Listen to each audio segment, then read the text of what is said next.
శివనగర్లోని సీతారామచంద్రస్వామి ఆలయంలో పూజలు నిర్వహించి నూతన కమిటీ హాల్ ఏర్పాటు పనులకు రాష్ట్ర అటవీ పర్యావరణ దేవాదాయ శాఖ మంత్రులు శ్రీమతి కొండ సురేఖ, మేయర్ గుండు సుధారాణిలతో కలిసి శంకుస్థాపన చేశారు. ఈ కార్యక్రమంలో GWMC commissioner Ashwin, Tanaji Wakade, corporator Chintakula Anil, in charge అదనపు కలెక్టర్ విజయలక్ష్మి, బల్దియా AC Praveen Chandra, CMHO doctor Rajireddy, chamber of commerce అధ్యక్షులు రవీందర్ రెడ్డి, మార్కెటింగ్ శాఖ కార్యదర్శి Nirmala, revenue, marketing, GWMC, police సంబంధిత శాఖల అధికారులు తదితరులు పాల్గొన్నారు. ఈ కార్యక్రమాన్ని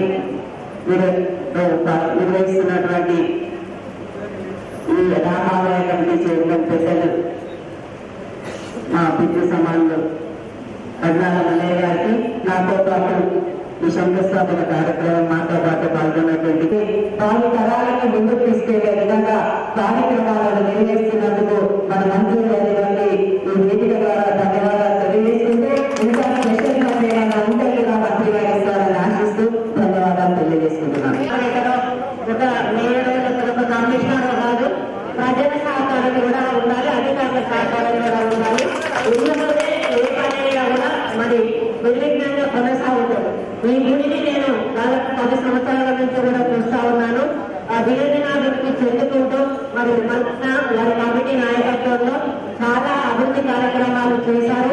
ఎప్పుడు కూడా ఎవరిని ఏమీ ఆశించకుండా వాళ్ళు సొంత నీళ్లతో ఇప్పటి వరకు కూడా అభివృద్ధి చేసుకుంటూ వచ్చారు. మరి ఈ రోజు కార్పొరేషన్ జనరల్ ఫండ్ నుంచి 35 లక్షల రూపాయలు కూడా కమ్యూనిటీ హాల్ నిర్మాణం కోసం మనం శంకుస్థాపన చేసుకోవడం జరిగింది. అది సరిపోదు అని చెప్పారు. ఎంత అవసరం ఉంటే మా నుండి కూడా మేము ఇస్తాము. అవసరమైతే 2 నుంచి కూడా మంత్రి గారు సహకరించాలి అని వారు కోరారు. తప్పకుండా దేవాలయాల అభివృద్ధిలో, ముఖ్యంగా వరంగల్ టెంపుల్స్ అభివృద్ధిలో నేను ప్రత్యేక దృష్టి సాధిస్తానని తెలియజేసుకుంటా ఉన్నాను. ఎందుకంటే ఇక్కడి నుంచి దేవాలయ శాఖగా మంత్రిగా నేను ఉన్నప్పుడు నా జిల్లాలో గురువులు ఎంత అభివృద్ధి చేసుకుంటే చరిత్ర నా పేరు నిలిచిపోతుంది.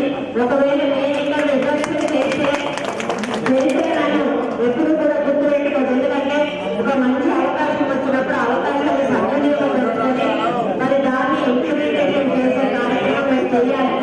నేను దేవాదాయ శాఖ మంత్రిగా వచ్చిన తర్వాత ఎన్నో మార్పులు తీసుకొచ్చి ప్రతి గుడిలో కూడా ఏ కార్యక్రమాలు చేయాలి. ఉచిత బస్సుల వల్ల గుళ్ళలో భక్తుల సంఖ్య పెరిగిపోయింది, మహిళా భక్తుల సంఖ్య. స్థానిక కార్పొరేటర్ గారు అందరి సహకారంతో మరి కమిటీ సభ్యుల సహకారంతో ఈ గుడిని ఇంకా ఎక్కువ